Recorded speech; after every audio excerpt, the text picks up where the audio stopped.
பாம்பன் சுவாமிகளுடைய சிறப்புகள் அல்லது அவருக்கே உரித்தான புகழ் என்பதனை முதல் அமர்விலே பார்த்த நாம் இப்போ அவருடைய வாழ்க்கை வரலாறு என்கின்ற பகுதியிலே அவர்களை பற்றி நாம் தெரிந்து கொள்வதற்காக உள்ள நுழையிறோம்.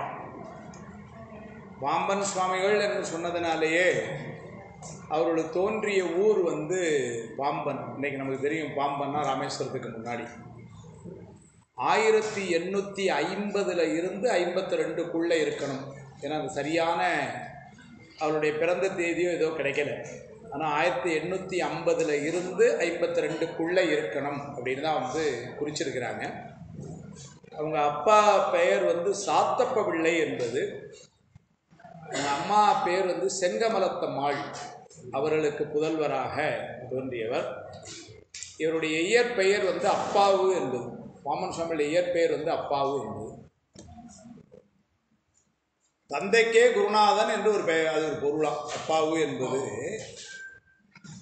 சுவாமி மலையிலே முருகப்பெருமான் சுவாமிக்கே உபதேசம் செய்து குருவாக இருந்ததுனால இவரும் பின்னாடி பாட்டில் பாடும் பொழுது அதை சொல்கிறார். அதாவது சுவாமிக்கு குருநாதராக இருந்ததை அதெல்லாம் பின்னாடி போற்றி விண்ணப்பத்தில் சொல்லும் பொழுதெல்லாம் சொல்கிறார். அப்படி அந்த சொற்றொடர் அதை குறிக்கும் அப்படின்னு தமிழாசிரியர் சொன்னார். அப்பாவு என்பது அவருடைய இயற்பெயர். ஒரு செய்தி என்னென்னா, பாம்பன் சுவாமிகளுடைய தந்தையார் அவங்கெல்லாம் நல்ல வசதி வாய்ப்பில் இருந்திருக்கிறார். ரொம்ப ஏழையாலாம் ஒன்றும் இல்லை.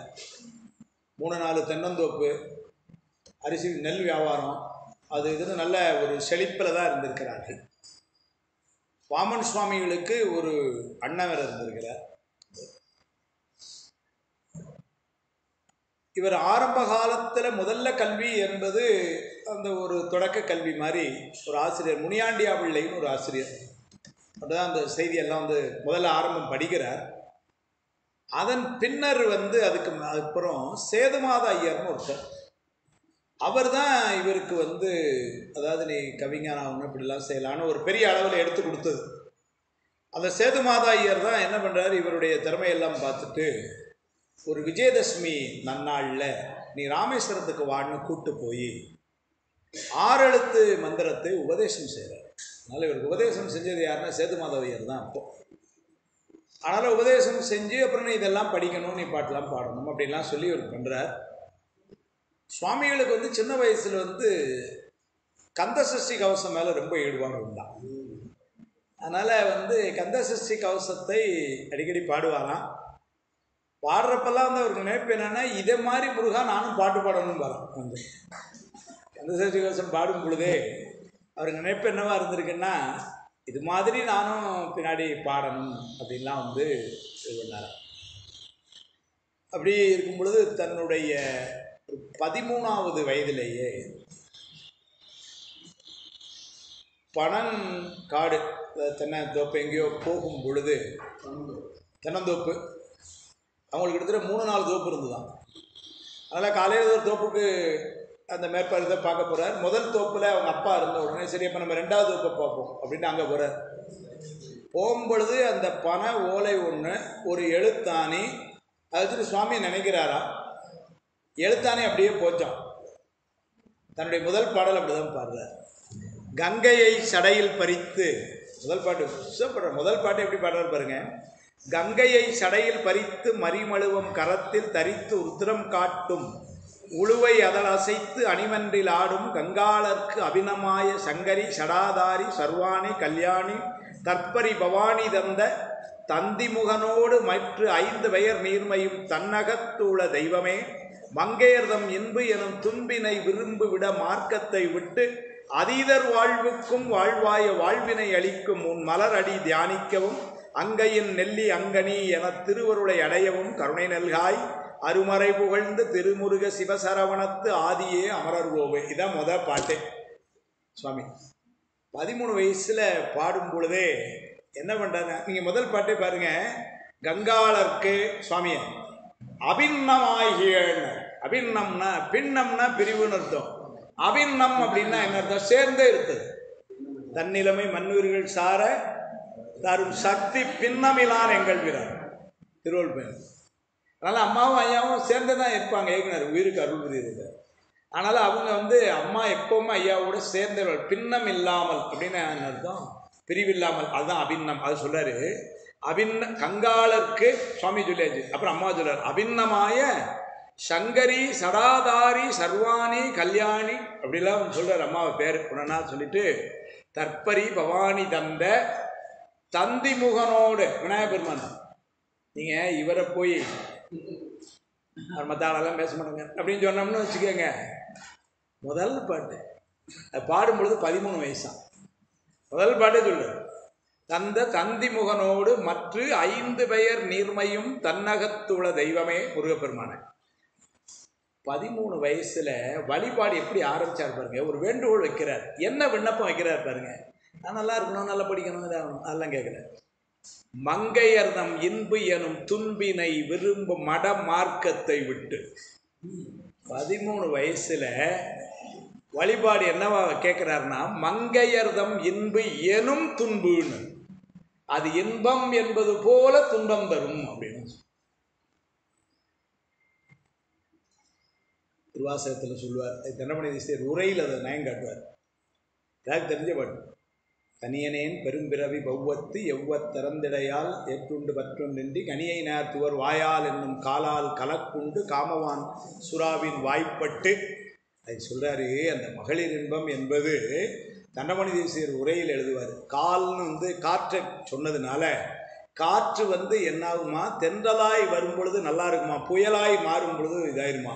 மகளிர் இன்பமும் அதுபோல தென்றலாய் வருடு பின்னர் புயலாய் மாறும் துன்பம் தரும் மகளிர் இன்பமாம்னு எழுதுவார். மகளிர் இன்பத்தை அப்படி வந்து சுவாமி எழுதுறார், தண்டமணி சொல்றார். அது மாதிரி இவர் என்ன சொன்னார் பாருங்க, மங்கையர்தம் இன்பு என்னும் துன்பினை விரும்பு மட மார்க்கத்தை. அந்த நெறியை என்ன சொல்றாரு, மடமார்க்கம். மடமார்க்கத்தை விட்டு அதீதர் வாழ்வுக்கும் வாழ்வாய வாழ்வினை. அதீதர் அதையெல்லாம் விட்டு நீங்க அவர்களுக்கும் மேலான வாழ்வை முருகப்பெருமான் எனக்கு தரணுங்கிறார். அதீதர் வாழ்வுக்கும் வாழ்வாய வாழ்வினை அளிக்கும் உன் மலரடி தியானிக்கவும் அங்கையின் நெல்லி அங்கனி என திருவருளை அடையவும் கருணை நல்காய் அருமறை புகழ்ந்து திருமுருக சிவசரவணத்து ஆதியே அமரரோவேன். இப்படி பாட ஆரம்பித்தார். அப்புறம் அது முதல் நாள் இந்த பாட்டு வந்துருச்சு. வந்தவுடனே ரொம்ப மகிழ்ச்சி ஆகிட்டார். மறுநாள் என்ன நினைக்கிறார், தினம் காலையில் உணவு எடுத்துக்கொள்ள முன்னாடி ஒரு பாட்டு பாடிடணும். இப்படி 100 நாள் 100 பாட்டு பாடுங்க. முதல்ல பண்ணது அதுக்கு வந்து திருத்தணிகை தல பெரியந்தம்னு பேர். அந்த நூலுக்கு திருத்தணிகை தல பரியந்தம் இந்த நூல் முதல்ல சுவாமி செஞ்சார். திருத்தணிகை தல பரியந்தம் தினம் ஒரு வடலா பாடி 100 நாள் 100 பாடம் முடிச்சிட்டார். இது 13 வயசுல. யோசிச்சு பாருங்க, முருகப்பெருமான் கூட இல்லைன்னா இதெல்லாம் நடக்குமா? சரி, திருத்தணிகை தல, தலம்னா அந்த ஊர், தல பரியந்தம் அப்படின்னு ஒரு நூல் செஞ்சார். இது முதல்ல 100 நாளில் 100 பாட்டு, 100 பாட்டு சேர்ந்தவுடனே அப்படி திருத்தலை தனியை தல பரியந்தம்னு நூலாக போட்டாங்க. இந்த இதுக்கு அப்புறம்தான் அந்த சேதுமாதவையருடைய தொடர்பு ஏற்படுது. இது அதுக்கு முன்னாடி படியாச்சு. அதுக்கப்புறம் தான் சேதுமாதையருடைய அந்த தொடர்பும் எப்படி கிடைச்சதுன்னா, அவருக்கு கிடைச்சது இந்த பாடல்களை எல்லாம். இவர் ஒரு நாள் எங்கேயோ அந்த ஒரு தென்னந்தோப்பு நெல் அங்கே எங்கேயோ ஒரு இடத்துல இருக்கும்போது சேதுமாதையர் பாயிட்டு இது என்னதுன்னாரு. ஏதோ புஸ்தகமாக இருக்குது, இது என்னது அப்படின்னாரு. அது கொஞ்சம் பாட்டு எழுதுனேன் அப்படின்னு. இந்த பாட்டை எடுத்துகிட்டு போகிறார் சேதுமாதையர். எடுத்துகிட்டு அவர் அங்கே போய் இன்னொரு தமிழாசிரியர் அதை பார்த்துட்டு தான் இவ்வளவு சிறப்பாக வந்து எழுதியிருக்கிறாரு. ஏன்னா அதுக்கப்புறம் தான் சேதுமாதவர் இவரை திரும்ப வந்து கூப்பிட்டு போய் ஒரு விஜயதசமி நன்னாளில் ராமேஸ்வரத்தில் வச்சு இவருக்கு சடசரத்தை உபதேசித்தல் எழுதினார். அப்படின்னா 6 எழுத்து மந்திரத்தை அவருக்கு உபதேசம் செய்கிறார். அதனால் அதை அதுக்கப்புறம் அப்படியே வந்து பாடுறார். இது பாடுறாருனால தெரிஞ்ச உடனே என்னாச்சு, முதல்ல உள்ள அந்த முனியாண்டியா பிள்ளை ஆசிரியர் அவர் என்ன பண்ணார், கூப்பிட்டு குந்துகள்னு அங்கே பக்கத்தில் ஒரு கிராமம், அங்கே இருக்கக்கூடிய ஒரு குலதெய்வம் கோயில், அதை வந்து நீ பாடுங்கிற. இவருக்கு மனசு ஒத்து வரல. ஏன்னா முருகப்பெருமானே பாடணும்னு நினைக்கிறார். அப்போ ஒரு அசரீரி கேட்டுதான், என்னையே நினைந்து பாடுன்னு சொல்லி அந்த குலதெய்வத்தை முருகப்பெருமானை நினைச்சே பாடுவார். அப்படி ஒரு நூலே பாடினார். அற்புதம் நிறைந்து விரி அப்படின்னு ஆரம்பித்து ஒரு ஒரு 10 பாட்டு அங்கே பாடுறார். இது முனியாண்டியா பிள்ளைங்கிற ஆசிரியருடைய வேண்டுகோளுக்கு இணங்கி அந்த நூலுக்கு பேர் குந்துகள்னே பேர். ஊர் பேர், அதனால் குந்துகள் அப்படின்னே போட்டார். அந்த பதியத்துக்கு பேரே குந்துகள். நிறைய அந்த மாதிரி செய்வார். தென்பழனி அப்படின்னு பாடுவார். அப்படின்னா அதெல்லாம் அந்த ஊர் பேரை அப்படியே ஒரு பதியமாக போயிடுவார். அது மாதிரி குந்துகள்னு ஒன்று பாடினார். அது முனியாண்டியா பிள்ளைக்கு தன்னுடைய ஆசிரியருடைய வேண்டுகோளுக்கு இணங்கி பாடினது குந்துகள். இப்படி இந்த காலத்தில் இவருடைய கனவிலே நிறைய முறை முருகப்பெருமான் வந்திருக்கிறார். அது முருகப்பெருமானு தெரியல. இப்போ ஒருத்தர் இவருடைய கனவிலே தோன்றி இவரை கொஞ்சம் தூரம் அழைச்சிட்டு போய், கிட்டத்தட்ட 1.5 மைல் நடந்து போனார்னு சொல்றார். அழைச்சிட்டு போய் அங்கே ஒரு இடத்துல வாழை இலை போட்டு அன்னமும் பாலும் இட்டு அவரோடு சேர்ந்து இவரும் அவருமா சாப்பிட்டாங்க. வந்தவர் ஒருத்தர் இவரை கூட்டிகிட்டு போய் அங்கே ஒரு இடத்துல உட்கார வச்சு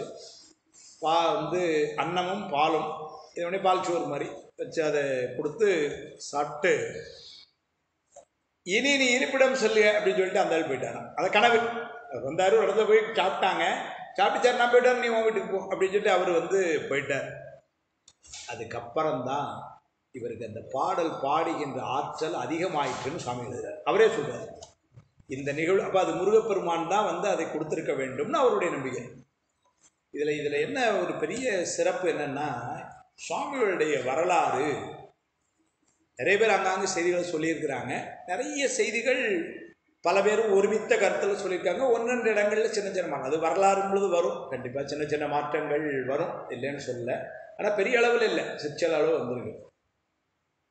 எனக்கு ஒரு பெரிய வாய்ப்பு என்ன இருந்ததுன்னு சொன்னால், இப்போ பாமன் சுவாமிகளை பற்றி சொல்கிறதுக்கே எனக்கு என்ன தகுதி அப்படின்னா ஒன்றும் பெருசாக கிடையாது.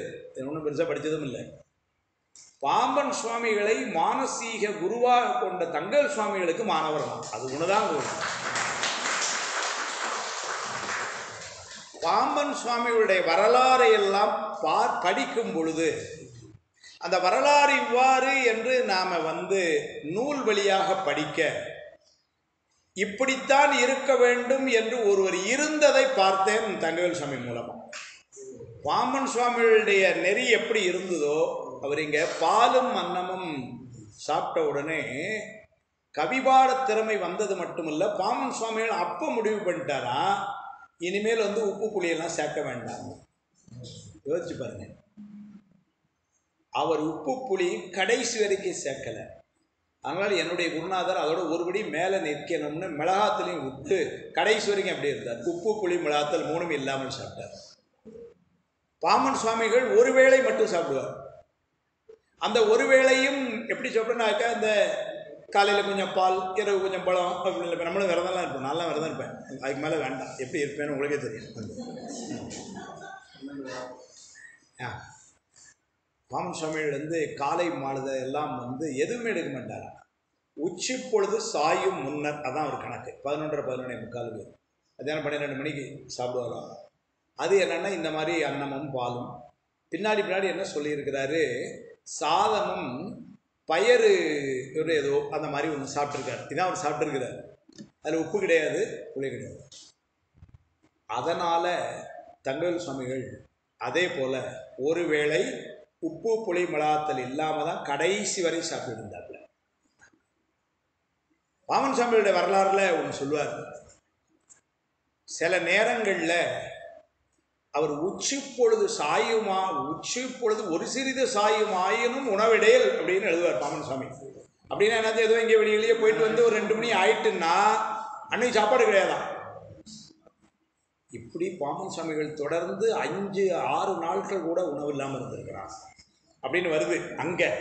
இங்கே சஷ்டி விரதத்தில் தங்கவேல் சுவாமிகள் 6 நாட்களும் நீர் கூட எடுத்துக்கொள்ளாமல், வாயை திறந்து ஒரு வார்த்தை பேசாமல், 6 நாட்கள் உறக்கமும் இல்லாமல் அமர்ந்த நிலையிலேயே 6 நாள் விரதத்தை மேற்கொள்வார்கள். இது ஒரு வருஷம் இல்லை, ஒவ்வொரு வருஷமும் அப்படியே உட்காந்துருப்பாங்க. காலையில் நின்று குளிச்சுட்டு திரும்ப உட்கார்ந்தாங்கன்னா 6 நாளும் சாப்பாடு, அதாவது தண்ணி கூட கிடையாது, பேச்சு கிடையாது, மௌனம், உறக்கம் கிடையாது, முருகப்பெருமானை தியானித்து அப்படியே இருப்பாங்க. இப்போ வாமன சுவாமிகள் அங்கே இந்த 5-6 நாட்கள் கூட உறவில்லாமல் இருந்தது உண்டுன்னு வரலாறு வருது, இங்கே நேரில் பார்த்துட்டு அப்படி நிறைய செய்திகள். அதனால் அவங்களுடைய வாழ்வில் இது அப்படியே இவங்க கடைபிடித்து அங்காங்கு பார்க்கலாம். அதனால் அதை சொல்கிறார். அப்போது அந்த உணவு பழக்கத்தை அப்போ இருந்தே அவர் அவர் சொல்கிறாரு. இது நடந்ததை திருவருட் செயல் ஞாபகம்னு குமாரசுவாமியம்னு ஒரு நூல் செய்கிறார். ஆமாம், குமாரசுவாமியம், ஸ்ரீமத் குமாரசுவாமியம் அப்படின்னு ஒரு நூல் செய்கிறார். அவருடைய 6 மண்டலங்கள்னு சொன்ன பாருங்க, அதில் 6வது மண்டலம் ஸ்ரீமத் குமாரசுவாமியம். அந்த குமாரசுவாமியத்தில் அங்கங்கே தலைப்புகளில் நிறைய பகுதிகள் சொல்லிட்டே வருவார். திருவருள் செயல் ஞாபகம்னு ஒன்று சொல்லுவார், இனிது விளைந்து இறங்கல் நிறைய சொல்லுவார். அதில் திருவருள் செயல் ஞாபகம் அப்படின்னு ஒன்று எழுதுறார். அதில் இந்த செய்தியை அவர் குறிப்பிடுறார்.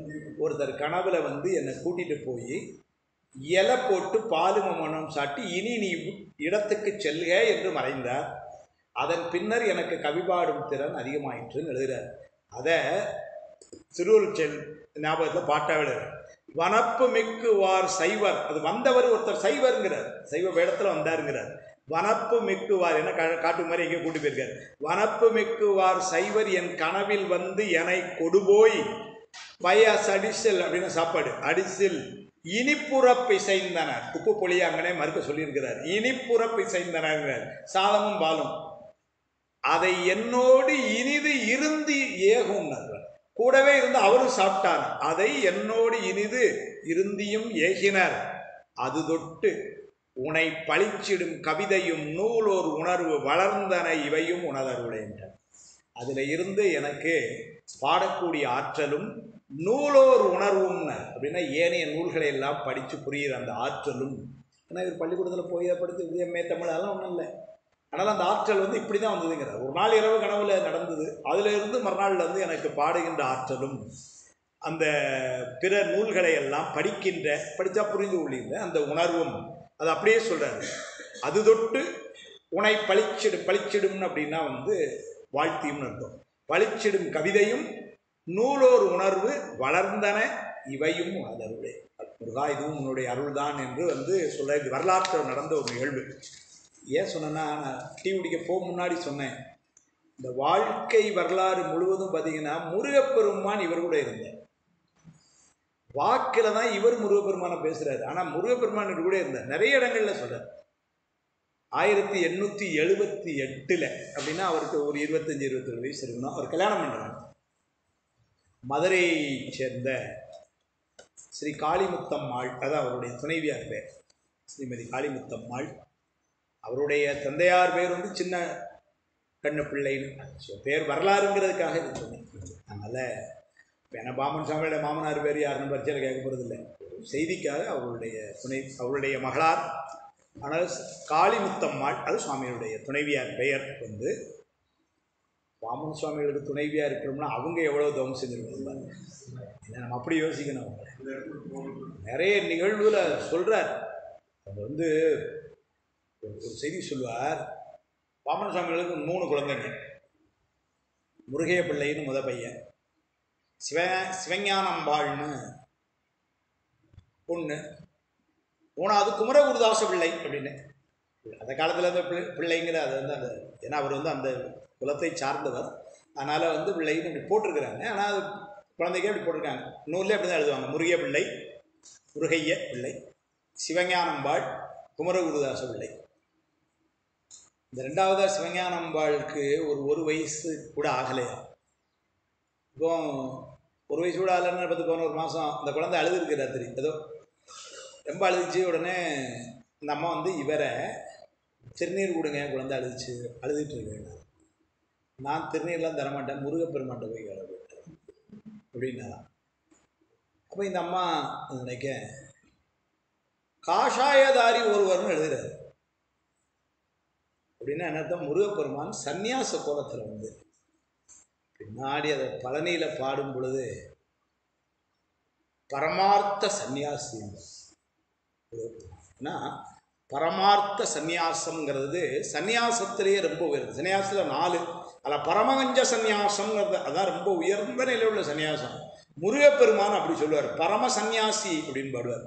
அப்படி சந்நியாசி கோலத்தில் வந்து அவர் வந்து திருநீர் கொடுக்க இந்த குழந்தை அழுது நின்றுச்சான்.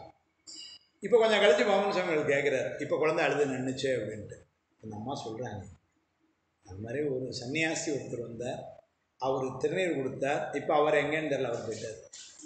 இப்படி பாமன் சுவாமியுடைய வாழ்க்கையில் முருகப்பெருமான் இப்படியெல்லாம் கூட இருந்து சிவஞானம்பாளுக்கு அப்பமே வந்து அந்த குழந்தைய கொடுன்னு கையில் வாங்கினான் அந்த சன்னியாசி.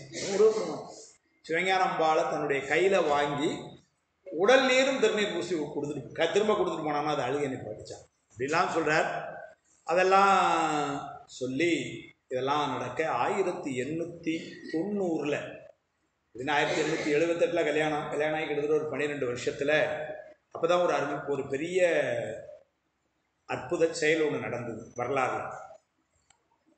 இவருடைய ஒரு நண்பர், அவர் ஒரு ஆசிரியர், அங்கமுத்து பிள்ளைன்ட்டு, அவரோடு இவர் பேசிட்டு இருக்கும் பொழுது என்ன தெரிஞ்சது, இவர் வந்து பழனிக்கு கிளம்புறார் அப்படின்னு தெரிஞ்சது. இவர் பழனிக்கு போக விருப்பம் தெரிவிக்கிறார். இந்த அங்கமுத்து பிள்ளையோட தான் அதை வந்து பேசிகிட்டு இருக்கிறார், நான் பழனிக்கு போகலான்னு இருக்கிறேன் அப்படின்னு சொல்லி. அப்போ பழனிக்கு போகலாம் அப்படின்னு சொன்னோடனே அங்கமுத்து பிள்ளை வந்து உணர்ந்து கொண்டார், புரிந்து கொண்டார். என்ன புரிந்து கொண்டார்னா, இவர் பழனிக்கு போனார் அப்படின்னா துறவு வாங்கத்தான் விரும்புகிறார். கல்யாண பிள்ளைகள்லாம் இருக்குது. அதனால் இவர் அந்த சூழ்நிலையில் என்ன குடும்ப பொறுப்புகளை இவர் விட்டுட்டு போகிறது நல்லா இல்லையேன்னு ஒரு நண்பரா அவர் என்ன பண்ணிட்டார், டக்குன்னு இது முருகப்பெருமான் உத்தரவோ அப்படின்னு கேட்டார். இவர் ஆமாம் அப்படின்ட்டார். இதெல்லாம் அந்த முருகப்பெருமான் உத்தரவு ஒன்றும் இல்லை, இவர் ஆமான்ட்டார். முருகப்பெருமான் அப்படின்னு சொன்ன உடனே முருகப்பெருமான் இளமை கோலத்தில் இப்படி எழுதுகிறார் சுவாமி, மீசையை முறுக்கி காட்சி கொடுத்தாங்க. நான் மறுமுறை அலையாத வரை நீ பழனி வரக்கூடாதுன்னு சொன்ன. அப்போ சுவாமி வந்து சொன்னாராம், நிலம் வளர்ந்த லாபம் கருதி நான் செய்யவில்லையே இதை. நான் பழனி வரணும் துறவு வாங்கலான்னு நினச்சது ஏதோ இந்த நில உலகத்தில் உள்ள இன்பத்துக்காகவில்லையே, மெய்ஞானம் பெறுவதற்காகத்தானே அப்படின்னு சொல்லி சொல்கிறார். அது என்ன சொல்கிறாரு சுவாமியை எழுதுகிறாரு, நடுநடுங்கி சொன்னேங்கிறார். ஏன்னா முருகப்பெருமானுடைய கோலமும் மிரட்டலும் அப்படி இருந்துதான். அதனால் ஆள்காட்டி விரலை தூக்கி மீசை முறுக்கி ஒரு இளைஞான நின்று இப்படி காட்டினாராம் வந்து. அதனால் இது கொஞ்சம் இதை நடுங்கி நான் சொன்னேன், இது நிலம்புலந்த லாபம் கருதி இல்லையே மெஞ்ஞானம் தேடிதானேன்னு சொன்னார். முருகப்பெருமான் சொன்னார், அது என்னால் தர ஆகாததான்னு கேட்டான். அதனால் நீ ஏன் போய் சொல்லணும் அப்படின்னு சொல்லிட்டு, மறு உத்தரவு வரும் வரை நீ பழனி வரமாட்டேன் என்று சொல். முதல்ல சொல்லலையே, உன் நன்னான் நீ சொல்லு. இவ்வளவு நடந்திருப்பார் வாழ்க்கையில். ஆம் அப்படியேங்கிறார் இவர், மறந்துட்டான். அவன் அப்படி வந்து அவனுடைய கோலம் எப்படி இருந்தது அதை சொல்லுங்களேன்னு சொல்லும் பொழுது சுவாமி எழுதுகிறாரு, மானுட வடிவாய் தடுத்து நின்ற இறைவன் திருமேனி விவரம் இங்கே கூற என் மனம் இசையவில்லை. அப்படின்னா அவன் அருள் புரிகிறதுக்கு குருநாதராக வந்தால் சொல்லலாம், கண்டிக்கிறதுக்கு மானுடனாக வந்தான். இறைவன் மானுடனாய் வருந்ததை சொல்ல முடியும் எப்பன்னா குருநாதராய் வந்து அருள் செய்யும் பொழுது.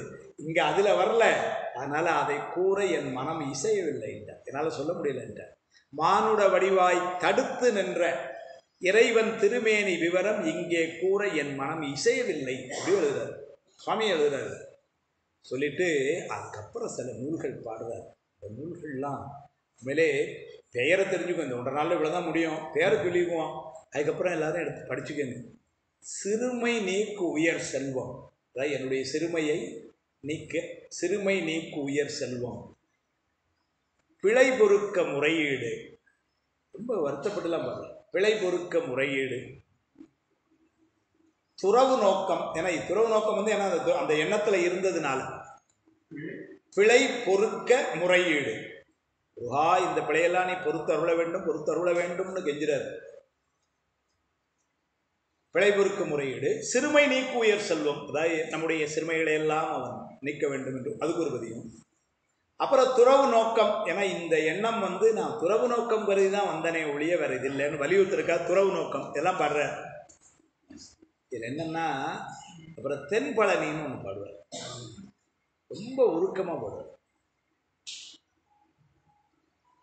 முருகானி என்னை வந்து வான்னு சொல்லணும்னு கெஞ்சுவார்.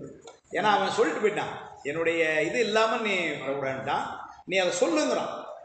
என்னோட உத்தரவு இல்லாமல் நீ வரக்கூடாது, அதுக்கு ஜஸ்ட் சொல்லு. நீ இப்போ இந்த சின்ன பிள்ளைகள் சொல்லுவோம்ல, இனிமேல் சேட்டை பண்ண மாட்டேன்னு சொல்லு அப்படிங்களா, அது மாதிரி நிற்கிறான் சொல்லுன்னு. அவன் அங்கேயே அகராமல் நின்னாங்கிற. அப்புறம் தான் இவர் வந்து ஆம் அப்படியே என்னாராம். அதுக்கப்புறம் தான் மறைஞ்சானான். ரொம்ப வருத்தம் என்னன்னா, நமக்கு வருத்தம், கடைசி வரைக்கும் பழனிக்கு வான்னு சொல்லவே இல்லை, கடைசி வரைக்கும் போகும் சொன்னதான். கடைசி வரைக்கும் பழனிக்கு வர சொல்லி உத்தரவு கொடுக்கவே இல்லை. அதை நினச்சி தென்பழனியில் பாடும்போது ரொம்ப அருமையாக உள்ளது. சூடே நின் அடியை அன்றி துதித்து நான் எதையும் பாடேன், எம்மானே பரமார்த்த சந்நியாசி அப்படின்னு பாடுறார். வாடா விண்மலரே என்னை வா என்று அருளாயே. அதெல்லாம் ரொம்ப கெஞ்சி அந்த பதிவுமுறை அப்படியே போடுறார். வாடா விண்மலரே என்னை வா என்று அருளாய் சேடார் தென்பழனி திருக்கோயில் உள்ளாயே. இன்னும் கோயில் அங்கே தானே இருக்கிற நீ அப்படின்னு சொல்லி நம்மால் படுவர் பாருங்க. பிழையுடன பொறுத்திடுவர் என்று அடியேன் பிழைத்தக்கா பழியதனை பாராதே படலம் என்கண் மறைப்பித்தாய் குழையுற வடிகாதா கோயில் உள்ளாயோ. என்ன குழையுடையான் உள்ளிருந்து அதுக்கு பிறந்த பிள்ளை இதுவும். அதனால் அப்படி தான் இருக்குது உள்ள இல்லைங்களா. அப்பாவும் அப்படி தான் இருந்திருக்காரு, பிள்ளையும் அப்படி தான் இருந்தது. அதனால் அவரும் அங்கே உள்ள விடலை. இவ்வளோ போகீர் என்றானேன்னாரு. அதனால் இவரும் வந்து எவ்வளோ கொஞ்சம் வாடா விண்மலரே என்னை வா என்ற அருளாயே சேடார் தென்பழனி திருக்கோயில் உள்ளாயே இப்படின்லாம் வந்து பாடுற கடைசி வரைக்கும். அது ஒரு பெரிய ஒரு செய்தி என்னன்னா, அதில் சின்ன ஒரு ஆராய்ச்சி குறிப்பு. எங்கள் குருநாதர் இப்படி தான் சொல்கிறாங்க. முருகப்பெருமானுடைய பழனியில் முருகப்பெருமானுக்கு பின்னால் சடைமுடி இருக்குன்னு ஒரு குறிப்பு. யாரும் போய் பார்த்தோமானு தெரியல, இருக்கான். இதை பதியத்தை பாடுறாரு. இவர் தான் பழனியே ஒரே அதை எப்படி பார்த்தாருன்னு ஒருத்தர் இல்லையா. ஒரு லாஜிக்கான கேள்வி தானே. ஏன்னா நீங்கள் அதுக்கப்புறம் உத்தரவு வரவே இல்லை, போகவே இல்லைன்ட்டீங்க. கிளம்பும் பொழுது தடுத்துட்டான். திரும்பவும் வந்து இவர் போகணுன்னு அவர் அருளை. இவர் வா என்னை வா என்று அருளாயின்னு பாடுறாரு. ஆனால் அவன் அருள் கொடுக்கலை, இவர் போகலை.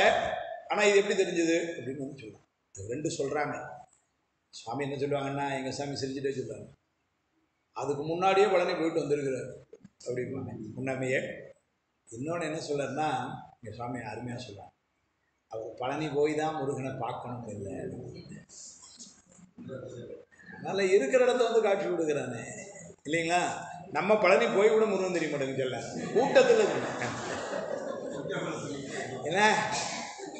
பழனி போய் சரவண பவன் தான் தெரியுது நமக்கு, சரவணான்னு அவன் தெரிய மாட்டேங்க கூட்டத்தில். ஆனால் சுவாமி இப்படி இருந்திருக்கிறாருன்னா எங்கள் சுவாமி சொல்லார், அவர் பழனி போய் தான் முருகனை பார்க்கணும்னு இல்லை. அப்படிலாம் முருகப்பெருமான் உடைய வந்து இருந்தார். இந்த சூழலில் அவருடைய தந்தையார் காலமாகிறார், பாவன் சுவாமியுடைய தந்தையார் காலமாகிறார். அதனால் குடும்ப பொறுப்புகளை எல்லாம் தான் வந்து ஏற்க வேண்டிய கட்டாயம். ஏற்கனவே இவர் கல்யாணம் ஆச்சு, இப்போது அப்பா நல்ல எல்லாம் எடுத்துட்டார். அதனால் இந்த தென்னந்தோப்பெல்லாம் இப்போ இவர் தான் போய் பார்க்கணும். 3 நாள் தென்னந்தோப்பெல்லாம் இருந்துதான். அதனால் போய் பார்க்குறதுக்காக போகிறார். ஒரு நாள் அது முருகப்பெருமான் கூடவே இருந்தாரு சொல்ல பாருங்க. ஒரு நாள் அந்த தென்னந்தோப்புக்கு போகும் பொழுது அது இந்த பாம்பன் அந்த கடற்கரை இல்லை மணல் சூடு, செருப்புலாம் போடல, கால் பயங்கர சூடு. அந்த சூட்டில் ரொம்ப தடுத்துன்னு அது மாதிரி அவர் போகும் பொழுது ஒரு முள் குத்திருச்சான். இந்த முள் குத்தி ரொம்ப வலி அப்படின்னு சொல்கிறார் சுவாமி. சொல்கிறார், முள் ரொம்ப ஆழமாக குத்தி ரொம்ப வலி. அந்த முள்ளை அப்படி எடுத்து நானே கைத்தை எடுத்து போட்டேன், அந்த ரத்தத்தோடு அந்த முள்ளை தூக்கி போட்டேன் அப்படின்னு சொல்கிறார். மறுநாள் காலையில் ஒருத்தர் வந்து உங்களுக்கு செருப்பு கொடுக்க சொன்னாங்க அப்படின்னு சொல்லுவார். ஒரு செருப்பு தைக்கிறவன் கனவுல கொண்டு போய் இவனுடைய கால் அளவை காமிச்சு செஞ்சு காலையில் கொண்டு கொடுக்கணும். எவ்வளோ புண்ணியம். முருகப்பெருமான் எப்படி கூட இருந்திருக்கான். அது அப்படியே பின்னாடி வந்து பாடுற குமாரசாமியத்தில் தான், அதுவும் ஸ்ரீமத் குமாரசாமியத்தில் அந்த நிகழ்ச்சி நிறைய சொல்கிறார். முதல்ல திருவருள் செயல் ஞாபகத்தில் பாடுறாருன்னு சொன்னேன். இது வந்து இடையராது நிற்க விளைதல்னு ஒரு பதியம் மாதிரி பாடுறார். அதில் சொல்கிறாரு, அது அவரே வருத்தப்பட்டு அந்த முள்ளை எடுத்து நினைக்கும் பொழுது இவருக்கு ஒரு வருத்தம் வந்துதான். அடடா, என்ன பாருங்களேன், என்ன இப்படி முள்ளு குத்திட்டே இப்படி ஆயிட்ட, அப்பா இல்லை நம்ம கிடந்து இப்படி சங்கடப்பட வேண்டியிருக்கு, அதெல்லாம் வரலையா. இம்முள் வருத்தம் எங்கனமாயன், காலில் ஒரு முள்ளு குத்தின உடல் நீங்கி ஞான்று எவ்வருத்தம் வருமோன்னு. ஒரு சின்ன முள்ளு குத்தி அந்த முள்ளை வெளியெடுத்து போடுறதுக்கே இவ்வளவு வருத்தம் இருக்குமானால் உடல்ல இருந்து இந்த உயிர் நீங்கிறதுன்னா அது எவ்வளவு பெரிய வருத்தமா இருக்கும் அப்படின்னு நினைச்சு முருகன் நினைச்சாராம். அவ்வளவுதான் நினைச்சாரு. அவன் நைட்டோட நைட்டை செருப்பு ரெடி பண்ணிட்டாங்க. அது அப்படியே சொல்ல, கொடிய கோடையில் சுடுமணற்கனே குருதிபாய, முள்ள எடுத்தோன்னே ரொம்ப வருத்தம் வந்துச்சு போல, குருதிபாய எனது அடியில் ஏறு முள் வடிகணீரிலே நனைதலுக்கு இயம் மலவனுக்கு சுவாமிஜி அணி குரகு குரடு அழித்தி என்று, குரடுன செருப்பு, இவனுக்கு செருப்பு கொண்டு கொடு குரடு அழித்தி என்று அடியை நாடுமோர் தபதிபாத் புகன்று. யார் அந்த செருப்பு தைப்பானோ அவன்கிட்ட போய் முருகப்பெருமான் சொல்லி கொண்டு, அருள் ஒரு தன்னழி இறைவன் என்னையும் மெடியனாகவே விடுவையோ வையின் மிளிர்கையாயினிய விபுதர்மீனியேன்னு முருகப்பெருமானுடைய அருளை நினைச்சு பாடுறார். அப்படி இந்த மாதிரி நிறைய நிகழ்வு வருது. அதில் இது ஒரு நிகழ்வு, அது அருள் நிகழ்வுகளாக முருகப்பெருமான் கூடையே இருந்துன்னு. அதன் பின்னர் கொஞ்ச நாளில் தான் அந்த ஆகாரத்தில் அதாவது அப்பமே பால் சோறும் அன்னமும்னு ஆரம்பித்தார். அதுக்கப்புறம் அதில் ரொம்ப உறுதியாயிட்டார். அவருடைய ஆகார நியமமே எப்படி என்று சொன்னால், உப்பு புளி இதை விளக்கி அதை சாப்பிட்றார். இது சாப்பிட்றபொழுது என்ன ஆயிடுச்சு, ஒரு 5-6 மாதம் அப்படி ஆன உடனே உடல் ரொம்ப சோர்வாயிடுச்சான். ஏன்னா உப்பு இல்லாமல் சாப்பிட்டா என்ன ஆகணும், எங்கள் டாக்டர்லாம் இருக்காங்க, ரொம்ப நாள் உப்பு இல்லாமல் சாப்பிட்டா ஆள் சத்தே இருக்காது. 6-7 வருஷம் பார்த்தேன். ஒரு நாள் கூட உப்பு இல்லாமல் என்னை விட வேகமாக நடந்து கோயிலுக்கு என் கூட வந்துட்டு இருந்தாங்க எங்கள் குருநாதர். அப்போ அப்படின்னு பார்க்க இந்த உப்பு இல்லைங்கிறதெல்லாம் ஆங்கிலத்தில் சொல்லப்போனால் ஒரு பெரிய மித்து. அதெல்லாம் ஒன்றுமே இல்லை. எங்கள் குருநாதரை பார்த்தேன், எங்களுடைய அண்ணன் எங்கள் அக்காலாம் அங்கே இருக்காங்க. எங்கள் குருநாதரை பார்த்தவங்க ஒன்றும் இல்லை. சிவஞான சுவாமி கோயில் நிகழ்ச்சியில் இப்படி உட்கார்ந்தாங்கன்னா அது 2 மணி நேரம் 3 மணி நேரம் 4 மணி நேரம்னாலும் நம்மளை இப்படி இந்த இதெல்லாம் ஒன்றுமே இல்லாமல் அப்படியே இருப்பாங்க. அதில் வேடிக்கை என்னென்னா, பேசுகிறவங்க என்ன பேசினாலும் சரி, அதான் இன்னும் ரொம்ப சங்கடம். நான்லாம் பேசுவேன், எனக்கே பயமாக இருக்கும். சிரிக்கவும் மாட்டாங்க, இதுவும் மாட்டாங்க, அப்படியே இருப்பாங்க. சிலலாம் கண்ணை மூடிருப்பாங்க, சிலலாம் கண்ணை திறந்துருப்பாங்க. பேச்சு முடிஞ்சாலும் அந்த நன்றி விழாக்கெலாம் இருக்க மாட்டாங்க. அனைமே எந்திரிச்சு அப்படி போயிட்டே இருப்பாங்க. நல்லா பேசணுமா, நல்லா பேசலையா, ஒன்றும் தெரியாது, அப்படியே இருப்பாங்க. அப்படின்னு இருந்துச்சு போயிட்டே இருப்பாங்க. எதுக்கு சொல்லணும்னா, கோயிலுக்கு வருவாங்க. தினமும் காலையில் 3:30 மணிக்கு எழுந்திரிச்சு பாபநாசத்தில் போய் குளிச்சுட்டு திரும்ப 4-5 மணிக்கு எங்கள் ஊர்லலாம் பெண்கள் எழுந்திரிச்சு வீடு தொழிச்சு, அந்த காலத்தில் வீடெல்லாம் வாசலில் வீடெல்லாம் தொளிப்பாங்க.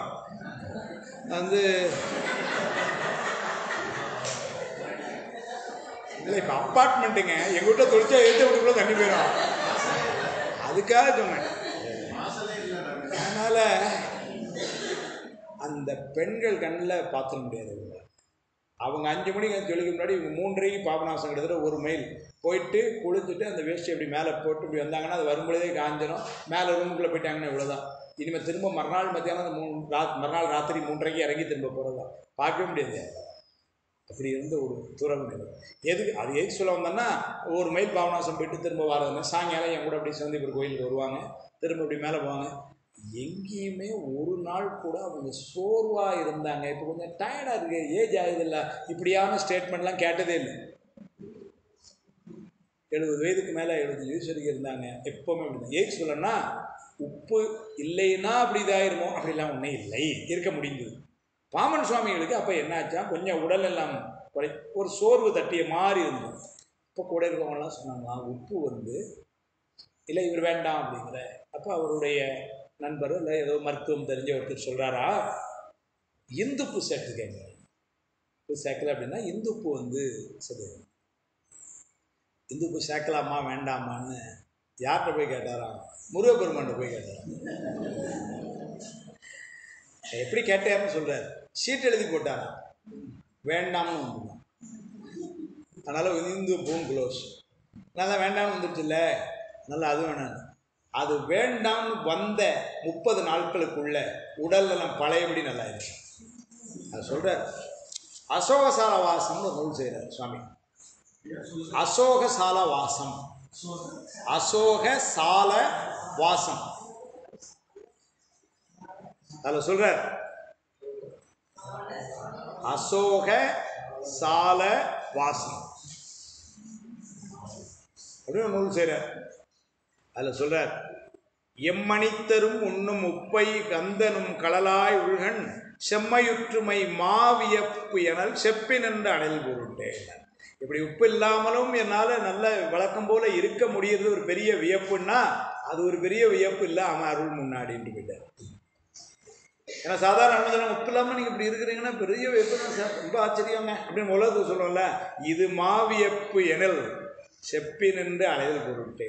பெருமான் முன்னாடி இதெல்லாம் முன்னதில்லைன்னு அப்புறம் காலத்தில் கொஞ்சம் கொஞ்சமாக வந்து பச்சரிசியும் பச்சை பயிரும் கலந்த உணவாய் அதை அப்படியே வந்து சாப்பிட. அது சுவாமி சொல்றார் ஒருவேளை உச்சி பொழுது சற்று சாயுமாயின் உணவேனும் நீரேனும் உட்கொள்ளாதிருத்தல் அப்படிங்கிறார். அவருடைய நியமமும் தண்ணி கூட குடிக்கிறது இல்லையா. 5-6 நாட்கள் கூட அந்த மாதிரி இருந்திருக்கிறார் வந்து சிலர் அப்படியெல்லாம் வந்து இது. அதுக்கப்புறம் முருகப்பெருமான் அடுத்தாலும் ஒரு முறை கனவுல இவருக்கு ஒன்று காட்டுறான். அதை சொல்கிறார் ஒரு 3 பேர் வந்தாங்க கனவுல. 3 பேர் வந்து எங்கேயோ வந்து ஒரு இடத்துக்கு இவரை கூப்பிட்டு போனாங்க. இந்த இடத்துல சொல்கிறார் கிட்டத்தட்ட 1.5 மைல் நடத்தி கூப்பிட்டு போனாங்கிறார். கூப்பிட்டு போய் கற்றாழையும் கள்ளிச்செடியுமா இருக்கக்கூடிய, அதாவது எப்படி சொல்லன்னா ஒரு மக்கள் இருக்கக்கூடிய ஒரு இடம் மாதிரி தெரில அது. அப்படி அந்த மாதிரி எங்கேயோ காட்டுக்குள்ள ஒரு பயந்து போய் இருக்கிற மாதிரி ஒரு இடத்துக்கு கூப்பிட்டு போனாங்களாம்.